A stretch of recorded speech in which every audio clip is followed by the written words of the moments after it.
বগুড়ায় মৎস্য খাতে উৎপাদন বৃদ্ধি এবং খামারিদের দক্ষতা উন্নয়নের লক্ষ্যে বৈজ্ঞানিক পদ্ধতিতে মাছ চাষে প্রশিক্ষণ ও কর্মশালা অনুষ্ঠিত হয়েছে। বৃহস্পতিবার ৩০ এপ্রিল বগুড়ার ব্র্যাক কার্যালয়ের অডিটোরিয়ামে ব্র্যাক ফিশারিজ এই প্রশিক্ষণ ও কর্মশালার আয়োজন করে। এতে বগুড়ার বিভিন্ন উপজেলা থেকে ১৫০ জন মৎস্য খামারি ও মৎস্য চাষি অংশ নেন।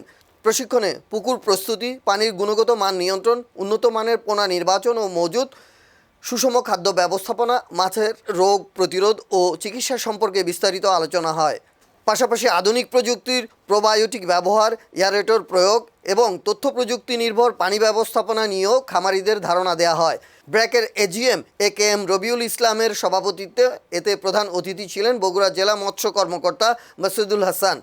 এতে অন্যান্যের মধ্যে উপস্থিত ছিলেন সিনিয়র সহকারী পরিচালক শারমিন আক্তার, বগুড়া সদর উপজেলার সিনিয়র মৎস্য কর্মকর্তা Golam Morshed, BRAC regional sales manager Mominur Rahman, sales officer Rashedul Islam, Abdul Kader, উৎপাদন কর্মকর্তা আতিক আশহাব, আরিফুর রহমান, হ্যাচারি ম্যানেজার সাদিকুল ইসলাম সহ মৎস্য চাষি ও মৎস্য খামারিরা। দারিদ্র লাঘব হয় নাই।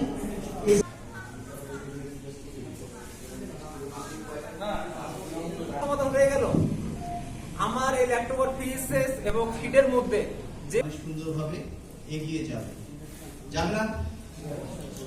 তো সবথেকে বেশিটা আসা হচ্ছে কৃষিখাত থেকে, আর কৃষির একটা বড় অংশ হচ্ছে